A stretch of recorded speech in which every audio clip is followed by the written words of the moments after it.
Oi gente, para quem não me conhece, eu sou Ramon Luz, profissional de comunicação daí do Espírito Santo, e eu estou aqui em Berlim já há um ano gravando um documentário relacionado ao tema refugiados.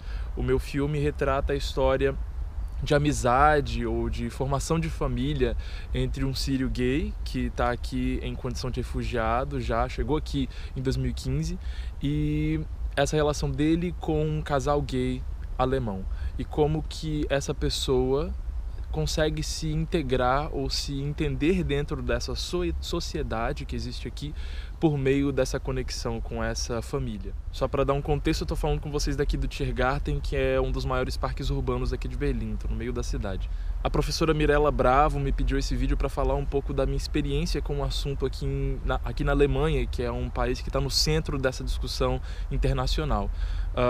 Então eu quero dar alguns números, alguns dados para iniciar essa conversa, dar um contexto, né? Esse grupo de pessoas que a gente comumente nomeia refugiados, quando chegam aqui à Alemanha ainda não são refugiados oficialmente, são requerentes de asilo. Essas pessoas chegam ao país, são acomodadas em abrigos de emergência e aí começam o seu processo para pedir asilo, pedir esse título de refugiados e passar a ser protegidos pelo governo alemão por mais tempo. E então, enquanto eles estão nessa fase, enquanto eles ainda não são refugiados reconhecidos, eles recebem 143 euros por mês, mais comida e esse abrigo temporário de emergência. A partir do momento que esse requerimento de asilo é reconhecido e a pessoa passa a ser chamada oficialmente de refugiada, ela passa a receber um pouco mais de dinheiro. Se ela consegue emprego, dependendo do salário, ela recebe ajuda também para pagar o aluguel e para pagar o seu plano de saúde. Se essa pessoa não consegue emprego, ela recebe 408 euros por mês, mais o aluguel e mais o seguro de saúde. Esse aluguel, é bom salientar que aqui em Berlim, por exemplo, ele precisa ser de no máximo 365 euros, o que não paga um apartamento assim de forma alguma. Normalmente apartamentos aqui custam 800 euros acima, então provavelmente essa pessoa vai alugar um quarto em alguma república ou algo desse tipo. Um outro ponto interessante de salientar economicamente, nessa parte de números, é que um refugiado, mesmo empregado, recebe 40% menos que o alemão médio. Esses são dados de um levantamento da pesquisadora indiana Swati Mehta, que faz parte do programa que me trouxe aqui para a Alemanha também. Eu levanto esses dados aqui logo de início, gente, porque o assunto economia também faz parte dessa discussão, já que o dinheiro que paga os refugiados vem dos impostos.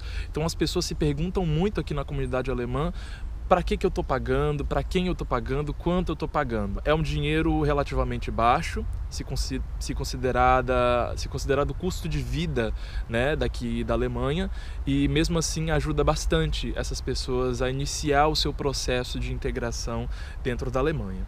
Agora que eu já dei esse contexto para vocês, eu vou começar a falar um pouquinho sobre a minha experiência, coisas que eu descobri, que eu aprendi durante esse tempo pesquisando sobre o assunto. Primeira palavra muito importante: heterogeneidade. A comunidade de refugiados é muitas vezes homogeneizada. Árabes, homens, islamismo, terrorismo, tudo isso vem atrelado a refugiados, a essa palavra, refugiado. Então um grupo que na verdade é muito heterogêneo, que é formado por sírios, afegãos e de minoria curda também, aqui dentro da Alemanha, por exemplo, acaba sendo reduzido a uma imagem única e essa imagem única é utilizada politicamente contra esses grupos. E aí eu entro num outro ponto importante, que é o populismo. Aqui na Alemanha existe um partido chamado Alternative für Deutschland, Alternativa para a Alemanha, o AfD, que é um partido de extrema direita que prega justamente o combate aos costumes, à cultura árabe dentro da Alemanha. Eles chamam isso de Islamisierung, islamização da Alemanha. Eles querem lutar contra isso. Eles dizem que a entrada dos refugiados aqui aumenta a probabilidade de que a comunidade alemã sofra terrorismo, de que a cultura da Alemanha seja suprimida, seja oprimida por culturas de outros países. Então esses estereótipos, essa homogeneização da comunidade refugiada é utilizada politicamente para ganhar votos para a extrema-direita. Então esse assunto de extrema-direita ganhando força dentro do país não é uma coisa que está acontecendo só no Brasil, aqui também. Nas últimas eleições nacionais, esse partido AfD conseguiu entrada no parlamento daqui da Alemanha e agora tem voz para poder lutar pelas suas leis ou pelas suas ideias dentro do governo, que deixa muitas pessoas alarmadas. Então existe um trabalho longo aqui de conscientização, de sensibilização e educação para entender que essas pessoas não são todas um estereótipo só, elas são várias, que elas são professores, químicos, engenheiros, pessoas de todas as classes sociais buscando proteção de uma guerra. São mulheres e homens que, notadamente, com conhecimento de alemão e com oportunidades de continuar ou complementar os seus estudos, têm condições de trabalhar aqui na Alemanha e de continuar sua vida. Nesse cenário de extrema-direita ganhando força, com um discurso anti-refugiados, anti-islamização da Alemanha, Berlim é uma grande exceção dentro do país. Existem muitas iniciativas que buscam integrar ou trazer para perto essa comunidade de refugiados e também humanizar a imagem dessa comunidade, assim como também outros grupos buscam levantar a voz em busca dos direitos dessa comunidade. No último dia 13 de outubro, por exemplo, mais de 240 mil pessoas protestaram nas ruas de Berlim contra a radicalização e pela solidariedade entre comunidades dentro da Alemanha. Essa tendência ao não extremismo também pode ser vista na comunidade brasileira. No primeiro turno das eleições presidenciais do Brasil, por exemplo, o candidato mais votado aqui em Berlim foi Ciro Gomes. O último ponto que eu gostaria de abordar sobre a minha experiência com o assunto refugiados aqui na Alemanha com vocês é a integração em via de mão dupla. Como a minha busca dentro do documentário era retratar um processo de integração de uma pessoa na condição de refugiado, eu tive que ir fundo no assunto e fundo no conceito de integração. E normalmente quando você ouve essa palavra, você encontra um conceito muito básico que é: o refugiado chegou à Alemanha, eu tenho esse espacinho aqui para ele vai ter que se encaixar aqui dentro. É o único lugar onde ele pode habitar.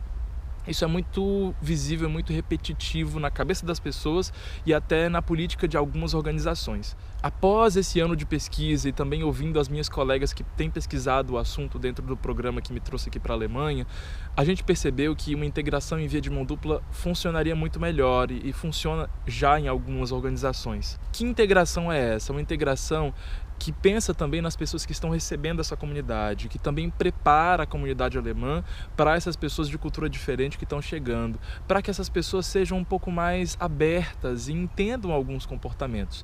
É claro que isso não significa tolerância total a todo tipo de comportamento. Existem regras, existem leis e elas precisam ser seguidas, obviamente.